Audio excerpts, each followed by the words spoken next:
Game number 1, nakita natin na naka-comeback ang Team Falcons matapos kontrolin ng Aurora Gaming ang early to the mid-game. Iba na kaya ang magiging istorya dito for a potential 1-1. Meron na agad suntukan dito sa mid lane and Renny J! Mabubuhay pa naman si Renny J doon sa skirmish na nangyari. Nakakakilig yung mga ganong moments yung tipong pagpasok pa lang ng game, alam mong bakbakan na. And speaking about bakbakan, it's may top lane. Ito, alam mo sa totoo lang, for the longest time, marami tayong moments na question natin, ano nga ba ang counter kay Phobius? Well, lumabas yung CC, kasi ultimate na yan eh. Kasi ngayon, back siya pala, pwede rin, no? Kaso nga lang, si Kyle TZ din gustong counter play, pero niluhuran lang sila ni Renny J. Ogwen sumubok for the counter, kaso nga lang aatras at mapapalayo lang ang Aurora. At mukhang mapapa-freeze na rin yung gold lane dito ni Super Marco. Great rotation mula dito sa Team Falcons. Nalulugi na agad dito si Dominkite on this 1-1. Pero pwede pa naman bumawi for Aurora Gaming. Hindi pa naman level 4 yung Ling. Yan, hindi pa ganun kalaki yung disadvantage na nabubuo dito. And ang kinaganda lang sa ginagawa ng Team Falcons is nalilimitahan yung capabilities ng Khalid. Kumbaga yung function ng ni Renny J sa early game ay nababawasan and also nabibigyan ng control yung Granger dito over the gold lane. Para hindi siya maging malaking problema pagdating ng level 4. Kasi honestly, for Team Falcons, there will be a period in their game na kailangan nilang samahan muna itong Hayabusa para ma-make sure lang nila na may enough momentum in the mid-game para magamit, ma-utilize nila yung timing para patabayin yung Granger. Top lane naman, ang magiging sunod na tagpo. Renny J and Edward against Black TZ and Ogwen. The Roamers in the XP lane, talagang nag-rush lang sila na makuha yung kanilang ultimates. Ito yung literal magtititigan sila habang kumukuha ng mga minions. Gusto lang talaga makakuha ng ulti as you said. Pero sisimulan na nga ata dito ng Team Falcons ang Turtle. Kyle TZ trying to hold it up pero nandiyan na si Edward. Okay. Papasok ngayon si Demon Kyle. That makes 4v4. First blood gamit ni Edward and si Kyle TZ pa rin makakakuha ng Turtle na yon. Ito hindi pa tapos. Humahabol pa rin. Wow. It's Aurora Gaming trying to overextend pero pinapunish sila ng mga members ng Team Falcons now. Yung kanina naghahabol, sila naman ang hahabulin ngayon and it's Edward na mawawala at babagsak for Aurora. And that's a winning trade para sa Team Falcons. Not only did they get the turtle, pero nakakuha din sila ng bonus na kill. Mukhang for Aurora Gaming, kailangan natang kumalma ng saglit. Nananakawan na rin dito si Demon Kite sa loob ng kanyang jungle. I'm actually surprised na pinilit ng Aurora na kunin yung pagong laban sa Team Falcons. Considering na ang lakas ng re-engage nila with the team fight, having that reload manipulation, yung multiple jumps mula kay Phobius, yung Dark Wave din ni Flap TZ kanina, napakaganda ng setup laban dito sa Aurora. And again, naiiwan yung Granger sa ibaba. Oo, dito yung Granger na to, no, kapag nakapag-farm, alam naman na natin kung anong kayang gawin ni Super Marco with a lot of gold. For the longest time, alam nating tahimik kasi si Super Marco sa simula. But with that Sky Piercer na sunod na niyang ibibuild sa Hunter Strike na to, na most likely dadating in around 5 minutes or 6 minutes, doon natin ma-expect na lalaban na talaga sila. Pero Yue, Sumubok itong si Kyle TZ, kaso with the Crimson Beacon, with a shield na manggagaling doon, mabubuhay pa rin si Yue. Pero kabuntikan. ito na yung pressure na iiwas yung Aurora, no, na pagdating ng mid-game ay medyo maglalaro sila ng dodgeball laban sa Team Falcons kasi kailangan makahanap ng farm dito ni Demon Kite. Kaya sobrang importante dapat for Aurora na tingnan dito yung gold lane kasi similar to how Kyle TZ will play in the mid-game, maiiwan yung gold lane at some point. And in contrast to Team Falcons, okay lang yun kasi nag-perform yung Granger. Pagdating ng mid-game, for sure, sasama si Super Marco kasi dyan nalalabas yung Sky Piercer timing. oh, and this is mainly, I think, ginagawa din naman ng Aurora Gaming at some point, kaya rin nakaka-lead sila. Pinoprotektahan dito si Dominkite para nga makapag-farm as you said midnight. And for Demon Kite, kailangan talaga ng oras ng Ling. It's not like Hayabusa na kapag nakuha na niya yung level 4 niya, go time na agad. Especially with a Hunter Strike or even the Sky Piercer, kung i-build nga niya yun, sisimulan na ng Falcons ang pangalawang pagong at papalag ang Aurora. Teka lang, kanina lamang sa numero ang Falcons pero nung sumama yung tatlo, making it a 4v4. Now counting with the shadows, Raging Sansa mula kay Renny J. Ugi shadow kill from the ninja himself kaso walang namatay doon. Wow. The Tempest of Blades ang target niya si Few kaso nga lang muntika na rin ng buhay niya and with all of that, si Flap TZ lang ang nawala. At mukhang mag-trade lamang ito ng Team Falcons para sa pagong. That's gonna be Flap TZ for the Turtle. Okay ba yung trade na ganun? Maganda yung kanya-kanyang target pero okay, kamuntikan si Dominkite doon. Maganda yung yung attempt ng Aurora kasi bumaba kaagad si Damon Kite. Kumbaga ang hinabol nila doon is kung makakahanap sila ng pick-off, and they did. Binuo sila lahat dito kay Flap TZ. Yung Tempest of Blades, ginamit kay Few habang naka-reload manipulation. Konti na lang patay na yung Eve. So medyo kapos lang ang damage dito si Damon Kite. Pero balik din naman kagad sa farm. Bigla-bigla pa rin sumusugod at sumusubok ang Team Falcons na i-dominate yung game. And with Kyle TZ, may shadow pa rin naman siya pabalik. Si Rene J, pinigilan lang ibang members ng Team Falcons na dumive doon sa mismong torre nila. Yung pala yung nakakatakot if you're Hayabusa no, na nakakabit sa isang backsha. Hinihintay ng backsha na lumabas ka out of your Ugi Shadow Kill. Oo. Tapos gumugulong na siya. So automatic na stun. Yep. Lalo kapag minalas ka, no, yung huling tira, may tumama doon sa back siya, wala ka nang kawala doon. Lalo kapag wala kang shadow. And Aurora, sila pa ang unang nakakuha ng torre dito sa ibaba. May trade naman mangyayari sa may top lane, pero maganda yung ginagawa ng Aurora dito na minamatch nila yung pacing ng Team Falcons. Hindi ito yung farm na farm lang, pero yung farm ng Aurora nasa tamang side ng mapa. Oo, tsaka parang binibigyan din talaga nila ng magandang control around that river, which I think is very important, no? If you want to secure na hindi makakapag-snowball ng malakas ang Team Falcons. Again, that was already in almost 2,000 gold lead. Pero na-mitigate ito ng Aurora back to 1,000 just by playing safe. Hindi pa po nadadagdagan yung kills natin. 2-2 pa rin ang ating kill score. And I have to give it to Rene J. I mean, yung ginagawa niyang vision play doon sa river, hinahawakan lang niya. Paulit-ulit siya dyan sa may pixel bush na yan. And doon sa kabilang pixel bush naman, giving vision for the members of Aurora.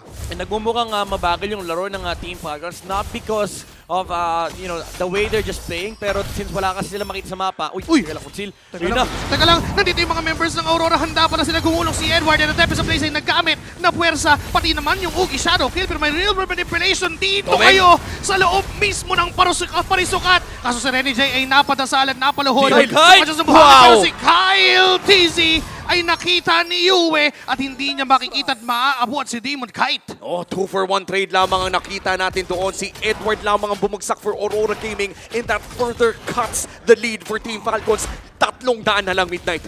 Tsaka yung tempo na sineset dito ni Demon Kite. Tatlong skirmish na yung pinuntahan niya, 3 beses kinilig yung Team Falcons, pero hindi pa rin tumutumba yung Ling. And requirement for Team Falcons, by the way, na makakuha ka ng momentum. But right now, Demon Kite is controlling the momentum here para sa late game nilang dalawa ni Doming Kite. Grabing pananay ko yung ginagawa ng Aurora Gaming dito as the game goes dead even. Sisimulan na ng Team Falcons ang panghuling pagong natin at nandiyan naman ang Aurora para mag-contest. Mukhang huling pagong ay sasayawin pa rin. Anong klaseng laro to? Talagang 5 na members sa Aurora yung nandito and 3 naman para sa Team Falcons. Hindi pa din nila tinatantanan yung turtle. Kinakalapit lang. Oy, dito ka sa amin. Pero mukhang ang magiging target ng parehas na kupunan ay mag-turn around kasi ito na pala yung laban. Pero si Kyle, busy pa din ang makakakuha ng turtle. Kaso nga lang tumutuloy ang Aurora sa paghabol ng mga members ng Team Falcons. Tempest of Blades sa likuran at si Ogwin yung nakuha niya. Now it's the 1-2 na naging palitan. Yun na ata yung pinakasulit na pwedeng mangyari, pero si Demon Kite ay sasapakin pa ni Kyle TZ. Tatama nga ba yung shuriken, pero hindi! Makakatakas pa nga si Demon Kite! No-dodge pa. Napakaganda ng timing ng Defiant Sword. Kanina pa kinikilig yung Team Falcons. Si Kyle TZ, isang kalabit na lang eh. Kanya na yung kill. Pero ito, alam mo, Wumi, Joshi Kicks, ito yung magagandang link game eh. Yung katulu-tuluan na ng buhay, living on the edge. 4 na beses siyang muntik mamatay. Di ba nakita natin na paulit-ulit siyang nabubuhay. Ganun lang. At saka for Aurora Gaming, napakalaking bagay na nagsusoak up din ng damage yung Ling. Ibig sabihin yan yung pressure na dapat nandito kay Doming Kite ay sinasalo din ng bahagya. Yes, and yung 1-1 dito ng Aurora ay tuloy-tuloy lang. Yung pagkuha ng farm, tuloy-tuloy yung pag-pressure ng mga lanes kasama yung 4 na miyembro. And ito yung kinagandahan kapag gumagana yung lineup na ganitong composition, when you have heroes like Ling tapos 1-1, talagang parang ang pakiramdam is wala kang makukuha anything kapag hindi mabilis or hindi decisive laro ng Team Falcons. And ganun yung nangyayari dito na parang kailangan nila pumili ng target, kaso yung burst damage nila hindi pa ganun kataas, hindi pa ganun ka-reliable. Lalong medyo konti pa yung items dito ni Super Marco. So for Aurora, masayang-masaya sila sa state ng mapa ngayon. Kada naghahanap na naman sila ng gulo. Gumulong na naman si Edward dito, Rene J, and also finding a pick-off. Pero si Ogwen ay makakatakas doon sa nangyaring yun. Wow, dapat sa face ng larong ito ay dapat lamang na ang Team Falcons based on their lineup. Napakagandang pick-off potential, may poke pa nga. Pero for some reason, as you said, Midnight, nagagawa ng paraan ng Aurora Gaming. Yeah, hindi na nila basta-basta pwedeng i-force yung laban dito kasi yung ang gagawin lang ng Aurora is makikipaglambingan sila sa Team Falcon, especially with the Khalid in the backside na front line. Meron silang revitalize, may sariling healing mechanism dito si Rene J, and sisilip lang si Doming Kite tsaka si Demon Kite. Tapos mang-zone lang din si Yue. And ang nakaka-bad trip dyan, yung Team Falcons, kanina pinatunayan nila na kaya naman ni Flap TC na humarap. Pero ngayon kasi parang hindi na kasi nagiging stacking mechanism na siya para sa crossbow of tanks. At nakakatakot yung crossbow of tank dito ni Doming Kite, no? Available, 301 with this Inspire as well. Tapos may Wind of Nature na, so pwede niyang tangkihin yung ultimate ni Kyle TC. Papasok na agad. Kumonekta yung Shadow, doon naman gagaling kay Kyle TZ. Pero with the Wind of Nature ay makakasurvive si Doming Kite. Tuloy naman ngayon ang Aurora Gaming. Here comes the retaliation. The counterplay with the Tempest of Blades. Kaso not enough yung damage na binitawan niya. Ang ganda ng pagkakalatag ng RWM. It's not just even not enough damage, wala atang natamaan ng blades. Oo, sobrang pogi nilang dalawa doon kasi una sa lahat, ang bilis ng 4 blades. Pangalawa, si Kyle TZ, ginamit niya yung bush mechanic. Sabi niya, pre, nagliling din ako. Pag nagtago ako sa bush, hindi ako tatamaan yung Defiant Sword. Ang mga tinatamaan nga lang ng bala ay si Doming Kite na puwersa siyang umatras doon at alam ng Team Aurora na, teka, hindi tayo basta-basta pwedeng pumalag. Oo, ano din kasi, nawala din yung Wind of Nature. So kahit mukhang maganda yung laban na yun, kamuntikan din si Kyle TZ, nawala yung Wind of Nature. Lalo ngayon, medyo matagal-tagal yung cooldown yan. Oo, ang popogi ng mga jungler natin dito, Midnight. Kumapit pa nga yung Quad Shadow sa pinaka-primary target niya kanina, forcing out the Wind of Nature. Tapos yung 4 blades naman, ngayon papogian na. Retry, sino na? Retry battle to at kay Kyle TZ mapupunta yung Lord. Si Renzi naiipit doon, pero sa kabila naman ay may naiipit din para sa mga ng Aurora. And binuhat pa nga si Demon Kite pagpasok niya. Biglang nawala yung kanyang buhay na double kill for Super Marco. Make it 3 and make it 4 na mawawala. And Yue is the only man alive for Aurora. Makakatakas naman ata si Yue. 10 segundo pa naman para kila Rene J at may Lord sa baba. Defable naman ata if you are Aurora Gaming, pero kailangan gumawa ng oras. Kailangan ilayo ni Yue. Aabot pa si Rene J, 2 seconds, pero may minions sa gitna. Ang kupunan ng Team Falcons ay sa match point na. Isang Lord lang ang ginamit dito ng Team Falcons. Isang macro play. And they get the match point against Aurora Gaming. Napakatahimik ng naging early game ng larong ito. Akala natin makakalamang na yung Hayabusa habang tumatagal.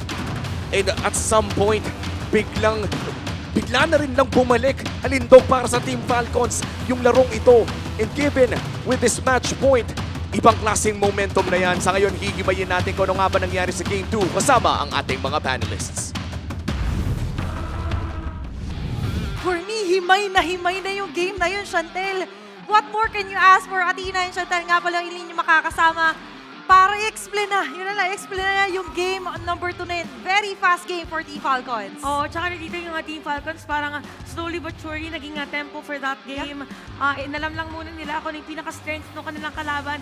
And at the same time, kinapitalize nila kung ano yung hindi nila kailangan gawin. So MVP para sa ating laban is gonna be Super Marco para sa kanyang Granger with the 6 kills and no deaths, proving that he is indeed the bulletproof. And time again, nakita nga natin yung chase down. Medyo ako'y natakot para kay Yue. Sabi niya, parang gusto pa yata mag-maniac nito Pero nagbago nga isip. Instead, they stick to what they want more, which is to actually end the game. Yung casters natin, kahit sila medyo naloko, sabi, endable ba to? Abot si Rene J. Pero with Team Falcons, talaga namang may time na nagmamadali, pero naging worth it yung game na yon. Oo, tsaka na dito, kung mapasin kasi natin na majority of the game, parang consistent din yung naging pagsusunod na ginagawa. Early game sinabi natin that there was a high potential para dito sa side ng Aurora na balik na rin yung naging sitwasyon ng ating game. Pero kasi nagtuloy-tuloy, 4 minutes pa lang, malaking kalamangan ng 1.3K. And if you are at 1.4K, or almost 1K gold lead early minutes of the game, medyo mahirap siya. Parang gusto mong mangyari kung ikaw yung Aurora, manalo ka sa sa Turtle, tapos diretso din doon sa teamfight. Pero ang hirap kasi manalo sa objective gaming, knowing na ang kontrapela dito is yung Hayabusa, tsaka yung Ling. Katulad nga sinabi ni Joshua Giggs, nagliling din ako, alam ko kung paano kontrahin yan. Using the bush mechanics and of course the blind spots na pwede nga nilang gamitin, Team Falcons yet again soaring high. And you mentioned kailangan nila ilaban if you're Aurora, yung mga objectives, in which is why for Team Falcons, all in sila lagi dyan. All men are present pagdating sa team fights. Oh, tsaka parang nangyayari dito, speaking of teamfight, dahil nabanggit mo na rin, kung mapansin nyo, maganda ulit yung area ng real world manipulation para dito kay Few. And if ever man i-dive kasi siya ni Demon Kite, para naka-ready agad si Ogwen para balibagin siya. And kung mapansin natin dito, majority of the early objectives talaga yung napunta sa Team Falcons, having been able to secure 3 turtles for this game. And even yung emblem din dito ni Few is meant na pang-shred talaga, maging matagal sa team fight with the tenacity. So alam mo na, if ever man na early game siya yung maging target, medyo ma-hold niya saglit. Hence, nag-build na rin siya ng Winter Crown. I think for Few during this game, ang pinaka naging mindset na lang niya is, since Ling yung katapat niya, malatag niya lang saglit yung real world manipulation, mas-swipe niya once, kasi may slow effect na siya, maganda na agad for them. Kung mag-Tempest of Blades man, there's the Winter Crown kasi may millisecond of opportunity for him to actually proc or gamitin yung pindotable na item na yan. At able naman din talaga. At posible yan. Dahil nakita natin, he just needed what? Ilang segundo to survive and that's it. Kumbaga, magawa ko lang yung first phase, okay na ako. Ganun si Few. Yun yung sinabi natin na slow but steady. Yung naging laro dito. All in all, it was a 5K gold lead para sa side ng Team Falcons. Kung mapansin natin, may kanya-kanyang damage dealers. Actually, kung sino counterpart nila on the other team ay ganun din. It just so happened na laki ng difference ng damage dealt. 49,000 for Supermarkets, just 29,000 for Doming Kite. Siya yung carry natin with 49,000 damage dealt. At siya din ang ating BPI Rich Guy having 833 gold per minute. Nakita naman natin kung paano naging bulletproof. At not only that, no, nakita natin kung paano siya naging sobrang lakas sa firepower. Diyan na naman papasok yung Joshua with fire, fire, fire! Ayan na naman. Diba? Tuloy-tuloy, kumbaga, yung binabato niya ng skills. And that's why for the side of the Aurora, laging nasa shred yung depensa nila dito. Even Renegade onto the frontline, hirap na hirap. Oh, and speaking about front lines, syempre importante din talaga sa mga front lines kung paano magiging takbo